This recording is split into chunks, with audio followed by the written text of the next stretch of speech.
Eater. Bones and all. Written by Bruce Jay Friedman and told to you by Edward E.French.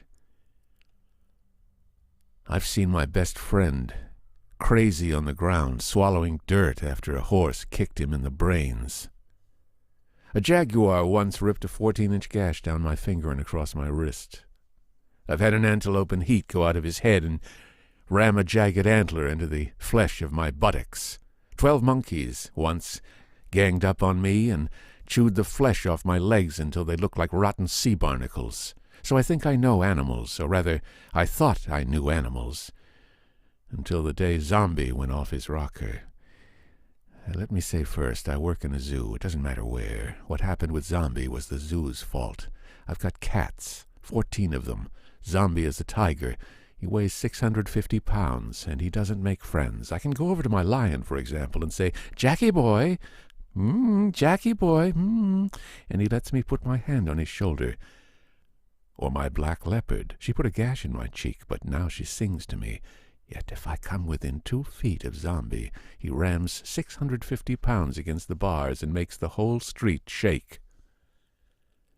We got that animal mean. He's mean now, and he's going to die mean. Somebody smacked him with a rock when he was young. He never forgot it. Like I say, though, I thought I knew cats. I had this idea in my head: you can make friends with any animal if you're nice to him. When they shipped us Zombie, they told me how mean he was. But he was the most beautiful cat I ever saw. I started talking to him through the cage, and I slipped him an extra steak every day. That was the time I figured I knew his secret, the way to make friends with him. I noticed when I gave him the meat sloppy, just curled it up and flipped it to him, he acted like a killer. But when I gave it to him nice, flattened it out and slipped it under his feet gently, he acted real nice. Every day I saw it happen. When I fed him the meat nice-like, I could handle him like a baby. The day when we had all the trouble, I was working on the gorillas indoors. I remember because my assistant was out sick and I had to handle the cats and the gorillas at the same time.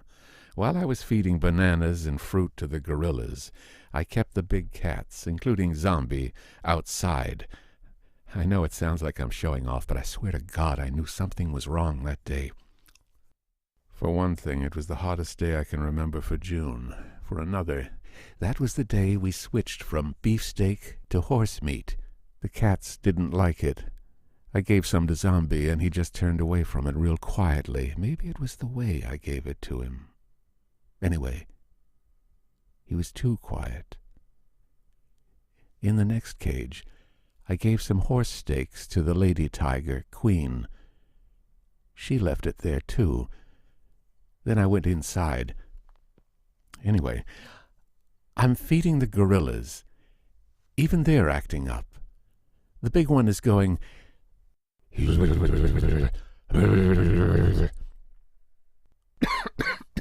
When he does that, I don't want to be near the cage. I'm sweating like a crazy man when this snotty little guy comes up yelling at the top of his lungs. "A cat's eating a baby! A cat's eating a baby!" But I know this guy. He's a queer duck who comes in every single day and talks to the cats. Then he asks me dumb questions about the ocelots. Once, when I wouldn't answer, he told me he was a taxpayer and I had to answer his ocelot questions. Anything's liable to come out of his mouth, so I don't pay any attention. There's a law or a rule that says when I'm feeding the animals, I can't turn my back to talk. It's a good way to get your ears torn off.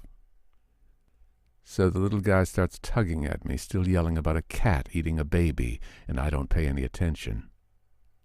Then I heard a scream I'll never forget as long as I live. Scream is the wrong word. The cats scream at each other maybe 4 times a day, but this was different. It seemed to be wrung out from down deep inside some cat's belly. I moved outside quickly. The guy stayed on my heels. There was a crowd standing in close around Queen's cage. They were standing stiffly, not making much noise, a few with their mouths open. It was a funny kind of quiet, like when people see an accident. I still wasn't too excited. I just walked a little faster and pushed through the crowd. The scream continued. I went right up to Queen's cage. Inside was a terrible thrashing movement, then a blur. Zombie had leaned forward from the next cage, caught Queen's right front leg in his mouth through the bars, and lifted the female tiger 3 feet off the ground. Zombie was calmly eating his way up Queen's leg. The scream came from inside Queen's bowels. It turned into a high-pitched squawk. Queen's tail was frozen upward behind her into a frightened half-moon, her striped head revolving slowly in a terrible circle of agony. Someone in the crowd found a voice. "What are you standing there for?" The man yelled at me. Another shouted, "You want a keeper and you can't get one. You get one and he just stands there." I realized then I hadn't moved. What paralyzed me was the scream. It stuck in my ears like some terrible off-key symphony. I felt myself moving for the padlock in Queen's cage. I grabbed a feeding pole and went inside the trapped animal's cage. Through the bars, I poked at the killer cat in the next cage. It was like trying to fight a crazy bull with chiclets. Zombie didn't budge. He moved a little further up Queen's leg. Someone in the crowd yelled, "You're in the wrong cage, goofball. Get in that murderer's cage." Queen kept up the terrible tongueless squawk. With her free paws, she swiped feebly, almost playfully, at the killer cat in the next cage. My uniform was soaked and my wrists were full of sweat. I jumped out of the cage like a madman and ran for the monkey house. Where I got the idea, I don't know, but I grabbed a big net crate that we use for packing and shipping monkeys. Then I made my way back to Queen's cage. I went through the crowd, toward Queen back inside the cage. Then I stopped. Zombie in the next cage was calmly moving further up on the leg, eating as he went. Where Queen's shoulder should have been, there was a swamp of the reddest blood I have ever seen. She was still frozen, stuck to the bars. The screams had turned into a moan, low, so you could hardly hear it, and her leg was coming off. I tried to scoop Queen up in the monkey crate, but every time I tried, she shied her teeth at me and lored at my uniform. Then the leg came off. I had no way of telling for sure, except that all of a sudden there was a flash of white underneath the blood, and then a jagged bone sticking out of a bloody, mangled shoulder. In the next cage, Zombie was finishing off the leg with genteel skill, running his tongue politely over his 4-inch teeth. Later, I didn't see a trace of the leg. Zombie ate it. Bones, blood, gristle, and claws. The keepers came then. My buddy with the thick glasses who works the monkey house came with a thick pole and a razor on it and used it to force Zombie back into the indoor cage. Zombie must have still been hungry. He sank his teeth into the pole and bit it off. I was still with Queen, but I could hear them outside like idiots yelling, "When are you going to gas that zombie? Kill that cat!"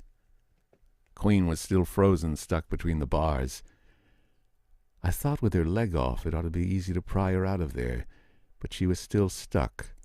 The boss came then. He had crowbars. He gave me one, and we squeezed what was left of the shoulder out from the bars. The animal spurted into the monkey crate on 3 legs and fainted. A piece of shoulder fell in the center of the cage. Later, as I was going home, I saw a kid point to the bloody shoulder and ask his mother what it was. "It's what they feed the animals, honey," she said. Anyway, we killed Queen that day. It took the damned expert 4 shots to polish her off. A cat with 3 legs is no good to anyone. You come to our zoo these days and you'll see it's different now. We got solid black sheets of steel in between the cages, and nothing like what happened to Queen can happen anymore. Zombie's still around. Those idiots who are yelling for us to kill him don't know what they're talking about. You can't blame an animal for being wild. He's just in there waiting for a chance to do something like that. I'll tell you a secret, though. I'm still trying to make friends with him. He's such a beautiful animal. Maybe I was wrong about the meat, giving it to him nice and everything. But I got a new way to get under his skin and make friends. I look right in his eyes.